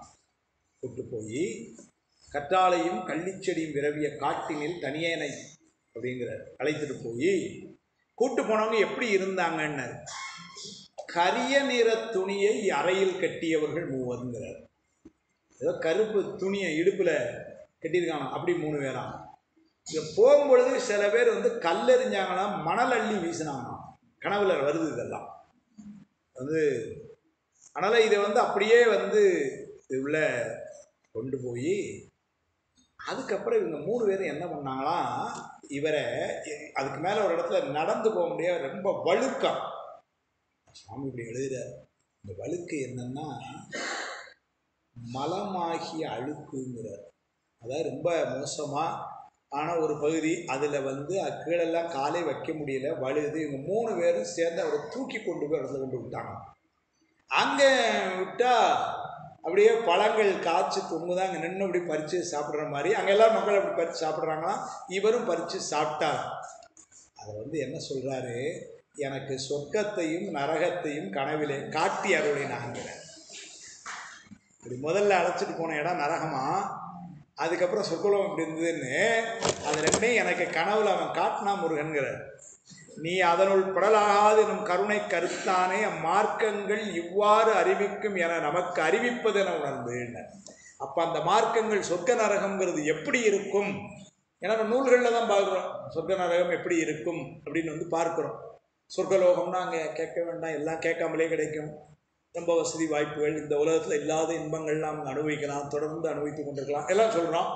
அதே மாதிரி நரலோகங்கள் இங்கே இல்லாத துன்பங்கள்லாம் அங்கே இருக்கும், ரொம்ப சிரமப்படணும் அப்படிலாம் வந்து கும்மி இருட்டாக இருக்கும் அப்படிலாம் சொல்கிறாங்க. வந்து இதாக இருக்கும், எல்லா வகையுமா துன்பங்கள் தான் நிறைந்திருக்கும், எல்லா வகையிலும் இன்பம் நிறைந்திருக்கும் சொர்க்கலோகம். அதனால் அது ரெண்டையும் வந்து எனக்கு காட்டினான்னு சொல்லி நீ அதனுள் படாது அப்படிங்கிறார். அந்த சொர்க்கலோகம் நரகம்லாம் உனக்கு வேண்டாம்னு சொல்லி காட்டி இங்கே கொண்டு விட்டார்னார். அதுக்கப்புறம் ஒரு வாழ்க்கையில் நடந்துச்சு. இதில் இன்னொரு குறிப்பு என்னென்னா, இந்த செய்திகள் இப்போ சொல்கிற செய்திகள்லாம் ஒரே ஒருத்தர் தான் நூலில் எழுதுகிறார். நிறைய பேர் அதில் தெரியல. ஏன்னா இப்போ நான் சொல்கிற நூல் என்னென்னா, பாம்பன் சுவாமிகளுடைய வரலாறை சச்சிதானந்தம் பிள்ளைன்னு ஒருத்தர் எழுதியிருக்கிறார். இந்த நூல் கிடைச்சா பாருங்கள், இப்போ கிடைக்குமான்னு எனக்கு தெரில. ஏன்னா 1929 மொழி இந்த நூல். சச்சிதானந்தம் பிள்ளை 1929 நினைக்கிறேன், அந்த 30 அந்த டைமில் இந்த சச்சிதானந்தம் பிள்ளை யாருன்னா பாமன் சுவாமியுடைய மாணவர், பாமன் சுவாமிகள் கூட இருந்தவர். அதனால ஆசிரியர் இவ்வாறு கூறுவார், ஆசிரியர் இவ்வாறு சொல்லுவார்னே எழுதுறார். ஆசிரியர் ஆசிரியர்னு அவர் சொல்றார் பாமன் சுவாமிகளை. பாமன் சுவாமிகள் சரித்திரம்னு ஒரு நூல் செய்திருக்கிறார். இந்த குருநாதர்கிட்ட இருந்தது, அதனால எனக்கு அந்த புத்தகம் கிடைச்சது. அந்த நூலில் தான், ஏன்னா பாமன் சுவாமிகள் கூடவே இருந்து பார்த்தவர் பார்த்தீங்களா, அதனால் நிறைய செய்திகள் ஆசிரியர் இவ்வாறு சொல்லுவார், ஆசிரியர் இப்படி தான் இருப்பார் அப்படின்னே அந்த கருத்துக்கள் எழுதிட்டே வரார். அப்படி எழுதிட்டு வந்த நூல் அது. பின்னாடி நிறைய பேர் சரித்திரங்கள் எழுதியிருக்காங்க, நான் இல்லைன்னு சொல்லலை. ஆனால் இது வந்து ரொம்ப எப்படி சொல்ல, ரொம்ப அதிகாரப்பூர்வமான நூல். ஏன்னா சுவாமிகள் கூட இருந்தவர் இல்லையா, அதனால் அதில் அவர் என்ன சொல்கிறாரு, குறி சொல்வாள் கூட்டுன்னு ஒன்று எழுதுறாரு. அந்த ஊரில் குறி சொல்கிற பொம்பளையா, குறி சொல்லுதவா, இந்த ஆமாம் குறி சொல்கிறதுன்னு சொல்கிறோம் இல்லையா, ஜோசியம் சொல்கிற மாதிரி. இந்த சின்ன கையில் ஒரு கம்பு மாதிரி வச்சுக்கிடுவாங்க, வந்து வாங்க என்ன சொல்கிறேன், நீங்கள் அப்படி இருப்பீங்க இப்படி இருப்பீங்க, அதாவது அப்படி ஒரு பொம்பளை விட்டு வாசலில் வந்து நான் குறி சொல்லுவேன். சச்சிதானந்தம் பிள்ளை கூட இருந்தவர். அதனால் எதை சொல்கிற, ஆசிரியர் வீட்டுக்குள்ளே போய் ஒளிந்து கொண்டாருங்கிறார். என்னன்னு தெரியல, பாமன் சுவாமிகள் அந்த பொம்பளைக்கு பயந்து போய் வீட்டுக்கு போய் ஒளிஞ்சுக்கிட்டாராம். பயந்துக்கிட்டாருன்னா என்ன அர்த்தம்னா, அதெல்லாம் கேட்க விரும்பலைன்னு அர்த்தம். பயப்படுவார்னு சொல்லக்கூடாது, அதில் ஒரு விருப்பம் இல்லை, அது எந்த சொல்லணும் அப்படின்னு சொல்லிட்டு ஏதோ ஒரு இதில் அப்படிதான் நான் நினைக்கிறேன். உள்ள அந்த பொம்பளை வெளியே நின்றுட்டு கதவுக்கு பின்னால் ஏன் ஒளிஞ்சிருக்கிற அப்பாவும் வெளியே வாழ்ந்துட்டான். அப்பா பேரை சொல்லி கதவுக்கு பின்னாடி ஏன் ஒளிஞ்சிருக்கிற அப்பாவும் வெளியே வா அப்படின்னு. இப்போ வந்தாராம், நீதிமன்றத்தில் நீ ஜெயிப்பாய்ப்போ. என்னன்னா, அப்பா காலத்துக்கு அப்புறம் இந்த குத்தகை எடுக்கிறது தென்னந்தோப்புல சின்ன பிரச்சனை, கோர்ட்டு கேஸ் நடக்குது. அதில் அன்னைக்கு சாயங்காலம் இருந்த நிலைமை இது இவங்களுக்கு உள்ளதில்லை, அந்த குத்தகை எடுத்தோ ஏதோ அந்த மாதிரி எதிர்கட்சியை கொடுக்கணுங்கிற மாதிரி இருந்துதான். அதனால் இவர் வீட்டுக்கு வந்து ரொம்ப வருத்தப்படுறார். இந்த மாதிரி அப்பா பார்த்து வச்சுருந்த அந்த சொத்தை இன்றைக்கி நம்ம அதை சரியாக இது பண்ண முடியலையே, அதை கையை விட்டு போயிடும் போலையே அப்படின்னு வந்து இருக்குது. ஆனால் இது ஏதோ இந்த டாக்குமெண்ட்ஸ்லாம் இவர் கொண்டு கோர்ட்டில் போயிருக்கிறார், வக்கீலோட போய் அதெல்லாம் ஒன்றாங்க. அந்த மேஜிஸ்ட்ரேட்டை யாரோ ஒருத்தர் ஏதோ பார்த்தும் பார்க்காமலுமே, இதெல்லாம் பார்க்குறது ஒன்றும் இல்லைப்பா, அது வந்து உனக்குள்ள சரியில்லை, நாளைக்கு அல்லவா அப்படின்னு சொல்லி ஏதோ சொல்லிட்டாரு. உண்மையிலே பார்த்துருக்கலாம், அதில் பார்க்காம தெரியல. ஆனால் இவருக்கு மனசில் என்ன பட்டிருக்குன்னா, இது அவுட்டு, நமக்கு ஒன்றும் இல்லை அப்படின்னு சொல்லிட்டு இந்த குறி சொல்லிட்டு போகிறார். நீதிமன்றத்தில் உனக்கு ஜெயிக்கும் போட்டு இல்லை. மறுநாள் காலையில் 7:30 மணிக்கு அந்த வக்கீல் வந்து இவரை கூப்பிட்டு விட்டாராம். 8:15 மணிக்கு அந்த மேஜிஸ்ட்ரேட் வக்கீலை கூப்பிட்டு விட்டு, நான் நைட்டு அந்த டாக்குமெண்ட் எல்லாத்தையும் படிச்சுட்டேன், அது இவருக்கு தான் சாதகமாக இருக்குது, நீங்கள் 10 மணிக்கு வாங்க, நான் தீர்ப்பு கொடுத்துட்றேன்டாராம். அந்த வக்கீல் சொன்னாராம், டாக்குமெண்ட்ஸ் எல்லாம் என்கிட்ட இருக்கு.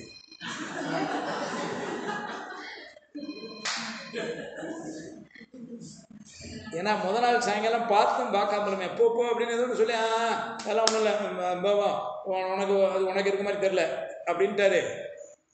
மறுநாள் காலையில் வக்கீல் இவரை கூப்பிட்டு விடுறாரு. கேட்டால் இந்த மாதிரி அவர் ஜட்ஜி நம்மளை கூப்பிட்டாரு அப்படின்ட்டு. 7:30 மணிக்கு இங்கே நடக்கு. 8:30 மணிக்கு அந்த ஜட்ஜி கோர்ட்டுக்கு வர முன்னாடி வக்கீலை கூப்பிட்டு சொல்லிட்டாராம். அவசரமாக பயந்து இல்லை, அது இவருக்கு தான் இருக்குது, சரியாக இருக்குது, எல்லாம் நான் பார்த்துட்டேன் டாக்குமெண்ட்ஸ். அதுக்கப்புறம் அந்த வக்கீல் சொல்லுவார், டாக்குமெண்ட்ஸ் எல்லாம் என்கிட்ட இருக்குது. உண்மையாக நடந்த பிரச்சாரங்களை எழுதுறாரு. இப்படியெல்லாம் முருகன் உள்ளே போட்டு விளையாடி இருக்கிறான் வாழ்க்கையில் வந்து. இதில் என்ன வேடிக்கைன்னா, அதுக்கப்புறம் சொல்கிறாரு, அந்த குறி சொல்கிற பொம்பளையே அதுக்கப்புறம் நான் பார்க்கவே முடியல. அவன் தான் வந்திருக்கான் குறி சொல்கிற பொம்பளைய, அப்படிதான் தோணுது வந்து, இல்லைங்களா? 2வது வக்கீல் வீட்டில் இருக்கிற டாக்குமெண்ட்டை ஜட்ஜி படித்து பார்த்தேங்கிறாரு. கனவுல போய் மிரட்டிருப்பானுங்க. இப்போல்லாம் மிரட்டுறான் பாருங்க ஜட்ஜை, அந்த மாதிரி இப்போ சூட்கேஸ் கொடுத்து மிரட்டுவாங்க. அப்போ ஒன்றும் இல்லை, அவன் நேர பார்ட்டி போயிருப்பான். நாளை காலையில் அங்கே எழுது முடிஞ்சு போயிடுச்சு. ஜட்ஜி பதறி போயிடுது. கோர்ட்டுக்கு வர முன்னாடி வக்கீலை கூப்பிட்டு விட்டு உங்களுக்கு தான் சாதகமாக இருக்குன்னு சொல்கிறாருன்னா பாருங்கள், நைட்டு பூரா தூங்கலாம் நினைக்காது அந்த ஜட்ஜி. இந்த முருகன் படுத்தின பாட்டில் இப்படிலாம் வந்து சொல்கிறார். அதுக்கப்புறம் தான் 1891 மகா மகிமையுடை சண்முகவசத்தை பாடுறார். 1891 தான் சண்முக கவசத்தை வந்து பாடுறார். பஞ்சாமிர்த வண்ணமும் அப்போ தான் பாடுறார். 2 நூலையுமே 1891 1891 அதையும் பாடுறார். உண்மையான அவருடைய நூல்கள் எல்லாமே படிக்க வேண்டிய நூல்கள்னாலும் சண்முக கவசம் வந்து ரொம்ப முக்கியமான ஒரு நூல். இந்த சண்முக கவசத்துக்கு சுவாமியே எழுதுறார். 30 பாட்டு தான், அது சுவாமி இது எழுதுறார். இதனையே வார்சல்ய விசுவாசத்துடன் நாள் ஒன்றுக்கு 6 முறை படிப்பவர்கள் எத்துன்பத்திலிருந்தும் விடுதலை விடுவார்கள், முடிவில் முக்தியும் அடைவார்கள். இரவில் வழி நடக்கும் போதும் வனத்தில் செல்லும் பொழுதும் நோயால் வருந்தும் போதும் யாதானும் ஒரு துன்பத்தில் அகப்பட்டு கொண்ட போதும் நித்திரை செய்ய ஆரம்பிக்கும் போதும் மரண காலத்திலும் இக்கவசம் படிக்கப்படுமாயின் யாதொரு துன்பம் இல்லை. பாமன் சுவாமியுடைய சென்டென்ஸ் இது. இது எழுதுனது யாருன்னா பாமன் சுவாமி. இதனையே வார்சல்ய விசுவாசத்துடன், அப்போ நான் சொன்னேன் வார்சல்ய விசுவாசம் அப்படின்னா கன்றை ஈன்ற பசு அந்த கன்று மேலே எவ்வளோ விசுவாசம் இருக்குமோ அப்படியா அந்த அதான் வார்சல்ய. அப்போ இதை சண்முகத்தை படிக்கிறதுனா எப்படி படிக்கணும்? அப்படி ஒரு விசுவாசத்தோடு. அதுதானே பக்தி. ஒரு நூலை படிக்கிறோம் அப்படின்னா அந்த பக்தி அதில் இருக்கணும். அது எப்படி படிக்கணுங்கிறது வார்சல்ய விசுவாசத்துடன் நாள் ஒன்றுக்கு 6 முறை படிப்பவர்கள் எத்துன்பத்தினிருந்தும் விடுதலை அடைவார்கள். அண்டமாய் அவனியாகி அரியனா பொருளதாகி தொண்டர்கள் குருவமாகி தோழர் தெய்வமாகி என் திசை போற்று நின்ற என்னருள் ஈசனான திண்டர்கள் சரவணத்தான் தினமும் என் சிரசை காக்க பரிசு ஆதியாம் வயலச் செல்வன் அணிநெற்றி தன்னை காக்க தாதவள் கடப்பந்தான் தானூர் உலை காக்க சோதியாம் தனிகை ஈசன் விரிசிலா விளியை காக்க நதனாம் கார்த்திகேயன் ஆசி பரிசை அருமையாக சொல்லுவேன். 30 பாடல்களையும் பெரியவங்களுக்கு இல்லை, உமா மாதிரி பவித்ரா மாதிரி குழந்தைங்களுக்கெல்லாம் வந்து ஒரு விண்ணப்பம் என்னன்னா, இதுவரைக்கும் ஒருவேளை சண்முககவசம் படிக்கலைன்னா பாமன் சுவாமிகள் வாழும் வாக்கும் நிகழ்ச்சியிலிருந்து ஆரம்பித்ததா இருக்கட்டும், ஒரு நாளைக்கு ஒரு முறையாவது சண்முககவசத்தை படிங்க. பெரியவங்க முடிஞ்ச அளவுக்கு படிக்கட்டும். எல்லாரும் பல பேருக்கு தெரிஞ்சிருக்கும். இந்த நம்மளால் இன்றைக்கும் 6 முறை படிக்கிறவங்க இருக்கிறாங்க. ஒரு நாளைக்கு 6 முறை. என்ன உண்மையிலே பார்த்தீங்கன்னா 30 பாட்டு உமானந்தனி பவித்ராக்கெலாம் நம்ம மனப்படமாகவே இருக்கும்ல, நினச்சா 2 நாளில் மனப்படம் போயிருப்போம். 30 பாட்டு எவ்வளோ நேரம். அதனால் என்ன பண்ணிக்கலாம், வீட்டில் அப்படி நினைக்கிறப்போ ஒரு தடவை சொல்கிறதுக்கு அதிகபட்சம் பார்த்தீங்கன்னா 5 நிமிஷம், 6 தடவை சொல்கிறதுக்கு எவ்வளோ நேரம் ஆகும்? 1/2 மணி நேரம், அதிகபட்சம் 1/2 மணி நேரம் அப்படின்னு சொல்லிட்டு போயிடுவாங்க. இந்த 6 முறை படிப்பவர்கள் எத்துன்பத்தினிருந்து விடுபடுவார்கள். அப்பேற்பட்ட அது உண்மையாக நடந்தது. நாடு இந்த வரலாற்றில் சொல்கிறேன். மயூர சேவகனவளால் கடைசியில் வந்து சென்னையில் கால் எலும்பு முறிந்து அந்த வரலாறு அந்த சீக்வன்ஸில் வரேன். அதனால் அந்த வரலாறு வரும்பொழுது சொல்கிறேன். ஆனால் அங்கன சுப்பிரமணியதாசர் என்ற தன்னுடைய மாணவரை சுவாமி படிக்க சொன்னதும் அவர் படித்தது வந்து சண்முககவசம். அந்த சண்முககவசத்தை படித்ததுனால சுவாமியுடைய கால் சரியானது மட்டும் இல்லை, சுவாமிக்கு முன்னரே சுப்பிரமணியதாசருக்கு கண்ணில் தெரியுது 2 வேல் வந்து காலை அந்த ஸ்டாண்டு மாதிரி நின்று சரி பண்ணுறது. அந்த எலும்பை சரி பண்ணது வந்து முருகப்பெருமானுடைய வேல். அதை சுப்பிரமணியதாசர் கண்ணில் பார்த்துட்டார். அதனால் அப்போ அவங்க படித்தது என்னென்னா, யாதானும் கலங்கற்க சண்முககவசம் படிங்க நான் சுவாமி. அவங்களாம் ரொம்ப வருத்தப்படுறாங்க. ஏன்னா டாக்டர்கள் வந்து காலை எடுக்க வேண்டியதான், சரி பண்ண முடியாதுன்னு சொல்லிட்டாங்க. வயசு 1. அப்போ இருந்த மருத்துவ வசதிகள் 1920 இன்றைக்கி ஒரு 100 ஆண்டுகளுக்கு முன்னாடி இவ்வளோ வசதிகள்லாம் இல்லாத காலம். ஆமாம், வசதிகள் அவ்வளோதானே, மெடிக்கல் சயின்ஸில் அப்போ அவ்வளோதானே முடியும். அதனால் என்ன பண்ணிட்டாங்க, இப்போ இவங்கெல்லாம் வருத்தப்பட சுவாமி நீங்கள் சண்முககவசம் படிங்க. ஒரே வாரம் சரியாச்சு 15 நாளில் விட்டு. அதை வந்து அந்த ஒரு நர்ஸு, அவங்க வந்து ஒரு யூரோப்பியன் டாக்டர். முத நாள் அந்த இடம் வரும்போது சொல்கிறேன், என்னால் தலைப்பு செய்தியாக சொல்ல முடியல. முத நாள் நைட்டு அவங்க அட்டன் பண்ணியிருக்காங்க. அந்த கால் ஃப்ராக்சர் ஆகிருக்கு, இதாக இருக்குது, ஏதோ கட்டி ஏதோ கொட்டு படுக்க வச்சுருக்கு. அது டாக்டர்ஸ் வந்து ஆப்ரேஷன் தான் பண்ணணுங்கிறாங்க. அதாவது பண்ண முடியாதனேமா அப்படிங்கிற மாதிரி வருது. 2 நாள் அதை வச்சு மறுநாள் அந்த அம்மா அங்கே வரும்பொழுது சுவாமி எந்திரிச்சு போய் பாத்ரூம் போய்ட்டு வந்து படுத்தாராம். அந்த அம்மா பயந்து போய் again miracles are happening in India அப்படின்ட்டு வெளியே ஓடியாந்தான். அந்த அம்மா சொல்கிறாங்க, again miracles are happening in India அப்படின்னு சொல்லிச்சாங்க அந்த அம்மா. ஏன்னா அப்படி ஒரு ஃப்ராக்சர் அவங்களுக்கு தெரியலையா, அவன் நர்ஸுக்கு கால் எப்படி இருக்கும், இது என்ன டாக்டர் இருக்காங்க அவங்களுக்கு தெரியும் இல்லையா. அப்படி இருக்கிற ஆள் எந்திரிச்சு பார்த்து நல்லா இருக்கம்மா ஹவ் ஆர் யூ அப்படின்னா அந்த அம்மா எப்படி இருந்திருக்கும் பாருங்க. அப்படி அங்கே வந்து சுவாமி பாடினது என்னென்னா, சுவாமி கூட இருக்கவங்க பாடினது இது சண்முகோசம். அதனால தான் இதை வாத்சல்ய விசுவாசத்துடன் அவங்க அப்படி தான் பாடிப்பாங்க. அதனால் அதை சண்முகவசமும் அந்த வாக்கில் வரும்பொழுது முடிஞ்சால் அதுலேயும் 2-3 பாடல்கள் நம்ம இன்றைக்கி மத்தியானம் வல்லல் நாளைக்கு பொருள் பார்க்கணும்னா அருமையான பாட்டெல்லாம் சொல்லுவோம்.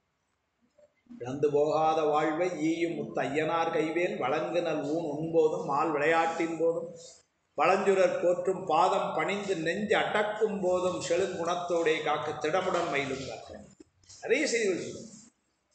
மண்ணிலும் மரத்தின் எல்லாம் வரிசையாக ஒன்றும் பல்லது கடித்து மீசை படபட என்றே துடிக்க கல்லினும் வலிய நெஞ்சம் காட்டியே உருட்டி நோக்கி எல்லினும் கரியமேனி யமபடர் வரினும் என்னை ஒல்லையில் தாரகாரி ஓமாய் முறிவேல் காக்க.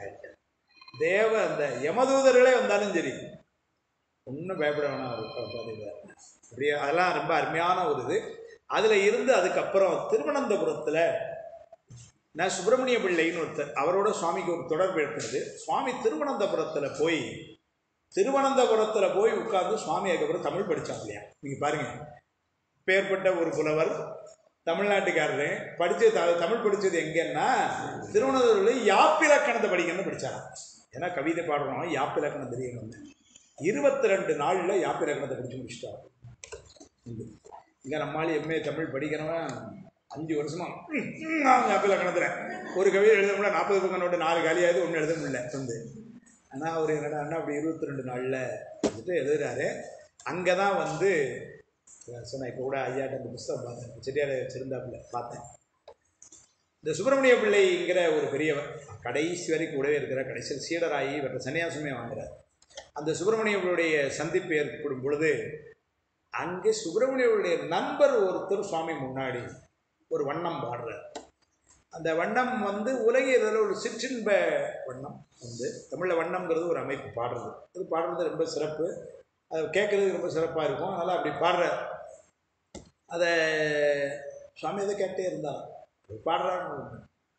சுப்பிரமணிய பிள்ளைக்கு பொறுக்கலைன்னா அவருக்கு ஒரு ஆர்வம். அதனால் அவர் இதை கேட்டுட்டு சுவாமிகிட்ட குமாரசுவாமி மீது நீங்கள் ஒரு வண்ணம் பாடுங்க. ஏன்னா இவங்க பாடின வண்ணங்கிறது உலகில் சிற்றின்பத்தை பாடினது.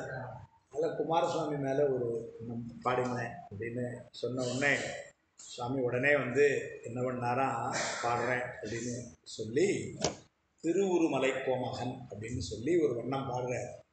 அதில் என்ன ரொம்ப சிறப்புன்னா 125 பாட்டு. இந்த வண்ணம் பாடுறதே ரொம்ப சங்கடம். அதில் ஒரு பாட்டு 2 பாட்டு 5 பாட்டு பாடலாம். 125 பாட்டு சச்சிதானந்த பிள்ளை குறிப்பில் எழுதுறாரு. 2.5 நாளிகளில் பாடி கையில் கொடுத்துட்டாரு. 2.5 நாளிகள்னா 1 மணி நேரம்னு இருக்கும். 1 மணி நேரத்தில் 125 பாட்டு எழுதுறாங்க. உண்மையிலே ஒரு 125 பாட்டு எழுதுறதுக்கே 1 மணி நேரம் ஆகும் நமக்கு. அப்போ என்ன வேகத்தில் அது வந்து வந்துருக்கும். இதை மாதிரியான ஒரு வேகத்தை கச்சியப்ப முனிவர்கிட்ட சொல்லுவாங்க.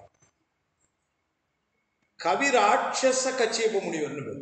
அப்படி ஒரு பட்டம் அவர் எவனுக்குமே கிடையாது. கவி ராட்சசம். திருவாவடுதுறை ஆதீனத்தில் இருந்தவர்கள் சிவஞான சுவாமிகளுடைய மாணவர் கச்சியப்ப முனிவர். காஞ்சிபுராணம் 2ஆம் கண்டம் பாடினது அவர் தான். பேரூர் புராணம் பாடினது அவர் தான். அந்த கச்சியப்ப முனிவர்கிட்ட என்ன சொல்லுவாங்கன்னா, அவர் பாடுற வேகத்துக்கு எழுத முடியாதான். சாமி கொஞ்சம் பொறுமையாக சொல்லுங்க. அப்படி பாடுவாராம் பாட்டு வேகமாக. இவ்வளோ ஒரு வேகமாக வந்து பாடக்கூடியவர். அது மாதிரி சுவாமி இருந்திருக்கிறார். ஏன்னா வண்ணத்தை வந்து நம்முடைய செட்டியார் ஐயா இருந்தாங்க. செட்டியார் ஐயா தான் அந்த புஸ்தகம் தான் இருக்காங்க. திருவுருமலை கோமகன் பதிங்க. இப்போ புஸ்தகம் இப்போ என்னை காமிச்சாங்க, இங்கேயே எடுத்துகிட்டு வந்துருந்தாங்க. அது 125 பாட்டு அப்படி வந்து பாடினார். அப்படி அந்த அது ஒரு சிறப்பு. அந்த சுப்பிரமணிய பிள்ளையினுடைய வேண்டுகோளில் தான் சுவாமி என்ன பண்ணுறாரு, 1891 பரிபூர்ண பஞ்சாமிர்த வண்ணம் பாடுறார். பஞ்சாமிர்த வண்ணம் ரொம்ப சிறப்பு. அதை சச்சிதானந்த பிள்ளை டேட்டே குறிக்கிறார். 1891 வருஷம் கார்த்திகை மாதம் 24ஆம் தேதி இதை பாடினாருங்கிறார். இப்படி வந்து குறிக்கிறார். கார்த்திகை மாதம் 8ஆம் தேதி தான் சண்முகோசம் பாடியிருக்கிறார். 15 நாளில் அடுத்த ரிலீஸ். 1891 கார்த்திகை 8ஆம் தேதி வந்து சண்முகோசம். கார்த்திகை 24ஆம் தேதி பரிபூர்ண பஞ்சாமிர்தம். பரிபூர்ண பஞ்சாமிர்த வண்ணம் வந்து ரொம்ப அருமையான ஒரு நூல். பால், தயிர், நெய், தேன், சர்க்கரைன்னு அஞ்சையும் வந்து சுவாமிக்கு அபிஷேகம் பண்ணுற மாதிரி அதை பாடுறார்.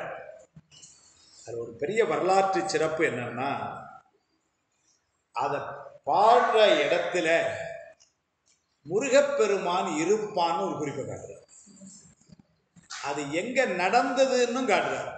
திருச்செந்தூர்ல அடியார்கள் எல்லாம் சேர்ந்து பஞ்சாமிர்த வண்ணம் பாடுற இடத்துல முத்தம்மையார்னு ஒரு பெண்மணி, அவங்ககிட்ட வந்து ஒரு இளைஞன் இந்த மாதிரி இது பாடுறீங்களே, நீங்கள் யார், இது யார் பாடினது, எப்போ பாடுறீங்க அப்படின்னு சொல்லி நானும் பாடுறேன் அப்படின்னு கூட வந்து உட்காந்து 2 நாள் பாடினாங்க. 3ஆம் நாள் தான் இந்த அம்மா நீங்கள் எந்த ஊர் என்ன நினைப்பேன், ஒரு ஊரில் பாடினா நமக்கு தெரியல. இப்போ கோயம்புத்தூர்னா இப்போ நம்ம உங்களுக்கு நீங்கள் எங்கேருந்து வரீங்க, நான் பாண்டிச்சேரி அப்படின்னு நம்ம சொன்ன மாதிரி கோயம்புத்தூர்காரர் இல்லையே நமக்கு தெரியும் இல்லையா. அது மாதிரி அப்போ 100 வருஷத்துக்கு முன்னாடிலாம் கண்டிப்பாக புதுசான நீங்கள் எங்கேருந்து வர யாருங்கம்மா நீங்கன்னு கேட்டிருப்பாங்க. ஆனாலும் இந்த அம்மா வந்து கேட்டுதான் யாருன்னு. அதுக்கப்புறம் காணாமல் போயிட்டாங்க. அதுக்கப்புறம் வரவே இல்லை. முருகப்பெருமான் கூட இருந்து பஞ்சாமிர்தத்தை கேட்டுக்கிட்டு இருந்துருக்கிறான். அதை அப்படியே பதிவு பண்ணுறார் அந்த அம்மா அப்படி சொல்கிறத. அதனால் இது மேற்பிரியம் கொண்டு திருச்செந்தூரிலே வந்து கேட்ட நிகழ்வுன்னு, பரிவாளர்கள் அங்கு ஓது ஒரு பஞ்சாமிர்த வண்ணம் இரியாய் எனது உளம் நச்சு இனிதாம் ஒன்று ஒரு கிழமை பெரியாள் முனமந்து ஓதிய செந்தில் பெருமானே வரிமா மறை இறைவாய் எனை மறவேல் எனை மறவேல். பெரு விண்ணப்பம் பெரு வேண்டுகோள்னு ஒரு நூல் செய்கிறார். பெரு வேண்டுகோள் அதில் ஒரு 10 பாட்டு பாடுறார். அதில் ஒரு பாட்டில் இந்த செய்தியை சொல்கிறார். பரிவாளர்கள் அங்கு ஓது பஞ்சாமிர்த வண்ணம், எல்லாருமா இருந்து பாடியிருக்காங்க. பரிவாளர்கள் ஓது பஞ்சாமிர்த வண்ணம் இரியா எனது உளம் நச்சு இனிதாம் என்று ஒரு கிழமை பெரியாள் முனம் வந்து முத்தம்மையார்ங்கிறது வயசான அம்மா, அவங்க முன்னாடி இளைஞனை வந்து அதை கேட்டுட்டு இருந்திருக்கிறான். ஒரு கிழமை பெரியாள் முனம் வந்து ஓதிய செந்தில் பெருமானேங்கிற அவனும் கூட வந்து பஞ்சாமிர்தம் பாடியிருக்காங்க. இவங்க கூட ஓதிய செந்தில் பெருமானே வரிமா மறை இறைவாய் எனை மறவேல் எனை மறவேல். எனை மறவேல் எனை மறவேல்ங்கிறதெல்லாம் பாமன் சுவாமிகள் வந்து முருகப்பெருமான் என்னை மறந்துடாதேன்னு கேட்குறாருன்னா அப்போ எவ்வளவு ஒரு வழிபாட்டில் ஒரு உருக்கம் இருந்திருக்கு பாருங்க. அப்படி வந்து சொன்ன வந்து பஞ்சாமிர்த வண்ணம் திருவுரு மலை கோமகன், திருவுரு மலை கோமகன் அப்படின்னு ஒரு புஸ்தகம். அவர் குமாரசுவாமி மேலே பாடுங்கன்னாரு. உடனே இந்த மலை கோமகன் அவரை பற்றி பாடினார். அப்படியே சொல்லி 125 பாட்டையும் பாடி கொடுத்தாங்க. என்னங்கம்மா? பால் தயிர் பஞ்சாமிர்தம், பால் தயிர் நெய் சர்க்கரை தேன் சேர்ந்து பஞ்சாமிர்தம். பஞ்சாமிர்தம் பால் நெய் தயிர், பால் தயிர் நெய் சர்க்கரை தேன். இதை கேட்க விரும்புகிறவங்களுக்கு ஒரு செய்தி. இப்போ யூடியூப்பில் நீங்கள் உள்ளே போனீங்கன்னா சத்குருநாதன் ஓதுவார் பாடியிருக்கிறார். இதில் ஒரு பெரிய மகிழ்ச்சியான செய்தி என்னன்னா, சென்னையிலேருந்து ஒரு அமைப்பில் ஒரு 10-15 ஆண்டுகளுக்கு முன்னாடி இந்த 6666 பாடல்களையும் நல்ல ஓதுவார்களை கொண்டு பாடி யூடியூப்பில் ஏற்றிட்டாங்க. பெரிய காரியம். சத்குருநாதன், திருத்தணி சுவாமிநாதன் ஐயா, பழனி வெங்கடேசன், இப்படி ஒரு 3-4 ஓதுவார்களை பிடிச்சி, ஏன்னா ஒரே ஆள் ஆராய்த்தன் பண்ணால் நாளாகும். ஆனாலும் என்ன பண்ணாங்க, ஐயா நீங்கள் இந்த நூலெலாம் படிங்க, ஐயா நீங்கள் இந்த நூலெலாம் பாடுங்க, ஐயா நீங்கள் இந்த நூலெலாம் பாடுங்க அப்படின்னு சொல்லி அதை கொடுத்து அவங்கள வச்சு ஒரே நேரத்தில் அவங்க அதை பாடி இது பண்ணி, அதில் பஞ்சாமிர்த வண்ணம் பாடினது வந்து சத்குருநாதன். யார் யார் இது பாடினான்னு கேட்டால் எனக்கு தெரியாது. இது வந்து நான் கேட்டிருக்கிறேன், சில பகுதிகள் நான் கேட்டிருக்கிறேன். பொன்மயில் கண்ணி இவர் பாடியிருக்கிறார். பிழைபெருக்க முறையீடு திருத்தணி சாமிநாதனைய பாடுறார். சமாதான சங்கீதம் இதெல்லாம் வந்து வெங்கடேசன் பாடுறாரு. இப்படி அவங்க பிரித்து கொடுத்துருந்தாங்க. இது எதுக்கு சொல்கிறேன்னா, பஞ்சாமிர்த வண்ணம் பாடுற இடத்துல முருகன் இருப்பான் சுவாமி சொல்கிறார்.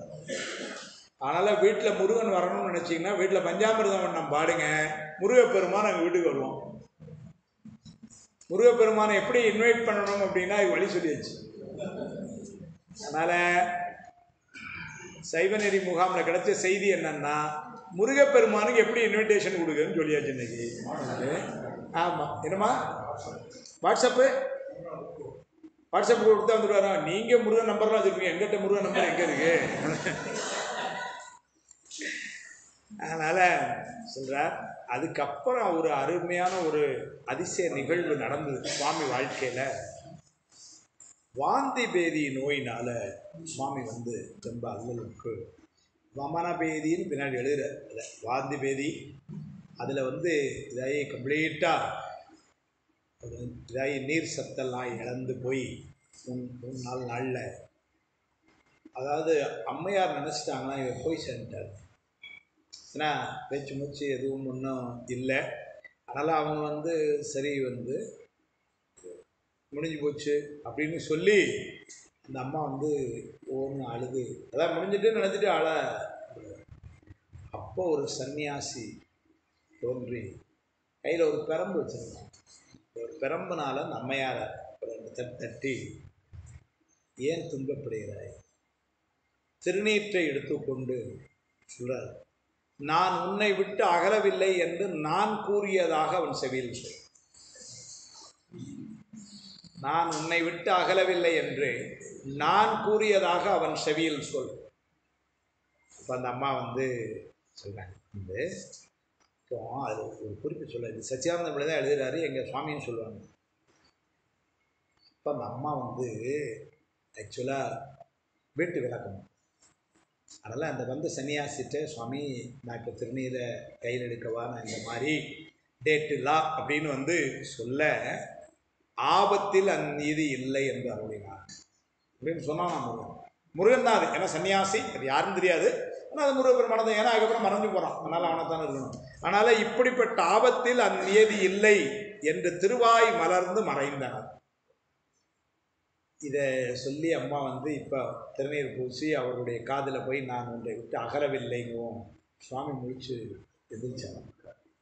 நோய் நீங்கி எழுந்தனருங்கிறார். அது அப்படியே இடையராது நிற்க விளைதல்னு ஒரு பதிவு பண்ணுறார். இடையராது நிற்க விளைதல் இதுவும் குமாரசுவாமியத்தில் தான் வருது. அதில் சொல்கிறார், அந்தமே பிறர்க்கு என்னை பிடிக்க என்று அயர் முயற்சியில் என்னை இசைத்திலை செத்த மேனி போல் வமனவேதி நோய் திளைத்த போது நீரழித்து மேவினாயிக.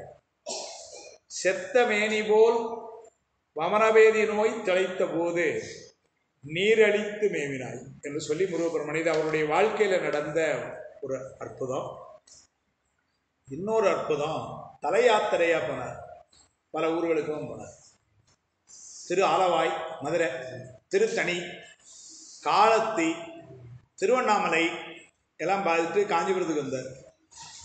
இப்படியே எழுதுகிறார் சச்சியானந்தம் எழுதுகிற, கையில் ரூபா இல்லையா அதுக்கப்புறம். அதனால் ஊருக்கு கிளம்பிடலான்னு வந்துட்டார். அது இருக்க காசை வச்சுட்டு இனிமேல் ஊருக்கு போய் சேர்ந்துறது தான் பெட்டரு அப்படின்னு சொல்லி காஞ்சிபுரத்துலேருந்து பாமனுக்கு கிளம்புறார். அப்படி பாமனுக்கு அப்படி கிளம்புறப்போ ஒரு சன்னியாசி மாதிரி ஒருத்தர் வந்து குமரக்கோட்டம் தரிசித்தது உண்டான்னு கேட்டாராம். காஞ்சிபுரத்தில் ஐயம்பேட்டைன்னு ஒரு முருகன் கோயில் இப்பவுமே இருக்குது. காஞ்சிபுரத்துக்கு தாம்பரம் போகிற பாதையில் இருக்குது காஞ்சிபுரத்தில். அந்த ஐயம்பேட்டை முருகன் கோயிலில் சுவாமி பாடுறார். அவன் சொன்னார், அங்கேருந்து கிட்டத்தட்ட கிளம்புறார். ஆடிசன்பேட்டை ஐயம்பேட்டையெல்லாம் பார்த்துட்டு கிளம்புறார். கிளம்புறப்போ வந்து ஒரு சன்னியாசி அவர்கிட்ட வந்து குமரக்கோட்டம் தரிசித்தது உண்டான்னு கேட்குறார். இவருக்கு குமரக்கோட்டம் கோயிலே தெரியாதான் அப்போ அப்படின்னு சொல்கிறார் சுவாமி. குமரக்கோட்டமே வந்து அவருக்கு தெரில. அதனால் வந்து அப்படி உடனே சரி வா நான் காட்டுறேன்னு சொல்லி இவருக்கு ட்ரெயினுக்கு போகணும். அன்னை விட்டால் ட்ரெயின் போயிடும். அதனால் சரி காட்டுறேன்னு வரணுன்னா அவருக்கு பின்னாடியே போய் கோயில் வரைக்கும் போய் கொடிமரத்தை காட்டி உள்ளவே வழிபாடு செய்யணும்னா மறைஞ்சிட்டானோ. குமரக்கோட்டத்தை கொண்டு காட்டினது முருகன். அப்படி கொண்டு காட்டுறார். அதை காட்டினது மட்டும் இல்லை, அடுத்தால ஒன்று சொல்கிறார். அதை இது பண்ணிவிட்டு இப்போ வந்து அந்த காலத்தில் நிறைய பஸ் எல்லாம் கிடையாது. அந்த ஒரு ட்ரெயின் போனால் அப்புறம் இவன் மறுநாள் தான். அதனால் என்னமோ சரின்னு நினச்சிட்டு ரயில்வே ஸ்டேஷன் நோக்கி வராராம். ஏதோ ஒரு காரணத்தினால அந்த ட்ரெயின் 4 மணி நேரம் லேட்டாக நிப்பாட்டி வச்சுருந்தாங்க. இவர் போய் ஏறினாலும் வண்டி கிளப்பிட்டாங்க. சொல்கிறார், ஏதோ ஒரு காரணம் தற்செயலாக நடந்தது ஒரு திருவள்ளூர் ஜெயில். அதனால் ட்ரெயின் லேட் நின்றுட்டு இருந்திருக்கு. இது அப்போ நல்ல ட்ரெயின் இருக்குது அப்படின்னு போய் ஏறி உட்காந்தாரா, வண்டி கிளம்பிட்டாங்க. முருகப்பெருமான் ட்ரெயினை நிப்பாட்டி வச்சுருந்துருக்கிறான். எவ்வளோ பண்ணாங்க சார். ஊருக்கு கிளம்புனவருக்கு போய் குமரக்கோட்டம் பார்த்துருக்கியான்னு கேட்டு எனக்கு தெரியல நான் வான்னு சொல்லி கூடலையாற்றூரில் அதிசயம் காட்டுறான்னா இங்கே இல்லைங்களா, சுந்தர வாழ்க்கையில் அங்கே காட்டினானே வந்து அது மாதிரி இங்கே வந்து இவருக்கு கூட வந்து கூட்டு போய் காட்டிட்டு அவன் போயிட்டான். அவன் வந்தவரை முடிஞ்சனால மறைஞ்சிட்டான். திரும்ப இது பண்ண நேரம் என்ன பண்ணி ஸ்டேஷன் மாஸ்டர் ஃபோன் பண்ணி ரயில் நிப்பாட்டி வச்சிருக்கான். திரும்ப இவங்க வந்து ட்ரெயினில் ஏறினாலும் ட்ரெயின் அப்புறம் ரயில் போயிட்டான். அதையும் வந்து சொல்ல அதையும் வந்து குமாரசமயத்தில் பாடும்போது சொல்ல, பிடர மீட்டர் செய் காஞ்சியில் நான் சில நாள் பெரிய கோயில்கள் கண்டு புறப்படும் ஞான்று. நான் பெரிய கோயில்கள் கண்டு புறப்படும் ஞான்றுங்கிறார். அப்படின்னா ஏகம்பம் அது எது பாதி கிளம்புற புறப்படும் ஞான்று அமலமூர்த்திங்கொள் ஆசுடை வீக்கிய செவ் அழகனாய் என்னும் வந்து வந்தவன் ரொம்ப செக்கச்செவேன்னு இருந்தான், ரொம்ப அழகா இருந்தான். சொல்றாரு, செவ்வழகனாய் என்முன் வந்து நுங்காரியம் என் உனக்கு என்ன இப்போ இங்கே வேலை, குமரக்கோட்டம் மண்ணுற்று இன்று எங்கனவே குயின்று காட்டி மறைந்த தயாநிதியே. குமரக்கோட்டத்தை சொல்லி கூட்டிட்டு போய் காட்டி மறைந்த தயாநிதியே, தமசில் வேர் செங்கையா நினையே கருதி தடவுகின்றது என் நெஞ்சை வழக்கரமைங்கிற அந்த பக்தியை நினைச்சு கையை வந்து எங்கே வச்சாரா, நெஞ்சில் நினைச்சிடாரா முருகன். அது அப்படியே சொல்றாரு, தமசில் வேர் செங்கையா நினையே கருதி தடவுகின்றது என் நெஞ்சை வழக்கரமேன்னு சொல்லி இது குமரக்கோட்டத்தை காட்டின வரலாறு. அதுக்கப்புறம் வந்து இதெல்லாம் முடிச்சு ஊருக்கு வந்து சேர்ற வரலாறு தானே. ட்ரெயின் ஏறி ஊருக்கு வந்தாச்சு. ஊருக்கு வந்த உடனே அப்போ அவர்கள் யாரோ அங்கே சில பேர்லாம் சேர்ந்து கைரேகையை பற்றி ஒரு புஸ்தகம் கமலமாமுனிவர்னு செஞ்சது. அது எழுதுனது கமலமாமுனிவர். அதில் உங்கள் கைரேகை எப்படி இருந்தால் என்னென்ன பலன் அப்படின்லாம் இருக்கான்.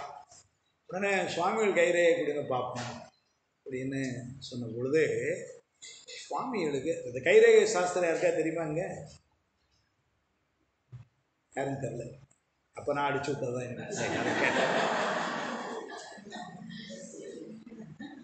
கபாலி முக்கோண கைலாச ரேகைன்னு ஒன்று. கபாலி முக்கோண புத்தகத்தில் எழுதியிருக்கு, எனக்கும் தெரியாது. கபாலி முக்கோண கைலாச ரேகை. இது யாருக்கும் அமையாதான், வாமன் சுவாமிகள் கையில் அமையாது.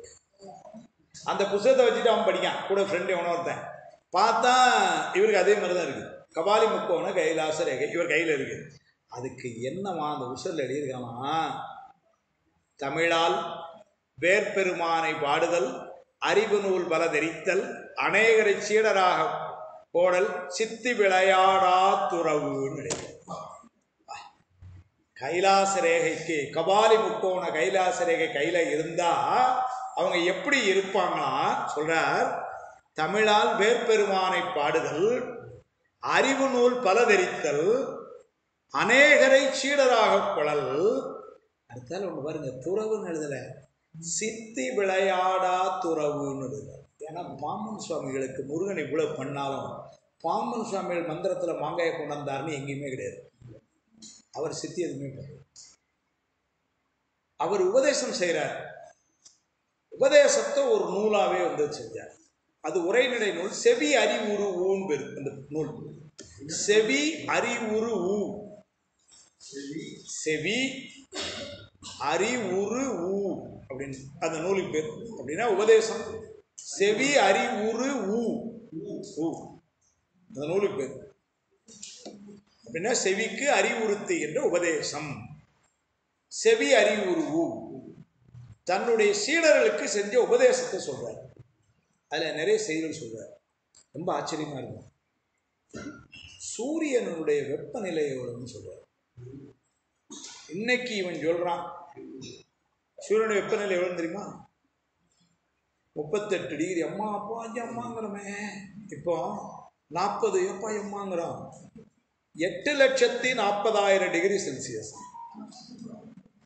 இன்னைக்கு சயின்ஸ் ஒத்துக்கிட்டாங்க. சுவாமி அன்னைக்கு உபதேசத்தில் சொல்றார், அந்த நூலில் வருது செவியறி 8,40,000 டிகிரி செல்சியஸ் தான். எப்படி 40 டிகிரி தாண்டினாலே கைகாலாம் பதிலுங்க. நான் ஆந்திராவில் வேலை பார்ப்பேன். அப்போ சொல்லுவாங்க அங்கே ஆந்திராவில் இந்த மே ஜூன் ஏப்ரல் மேலே குண்டூர்லலாம் சாதாரணமாக 46 டிகிரி இருக்கும். 46. நான் இருக்கிறப்ப ஹையஸ்ட்டு நான் பார்த்தது வந்து 48 டிகிரி.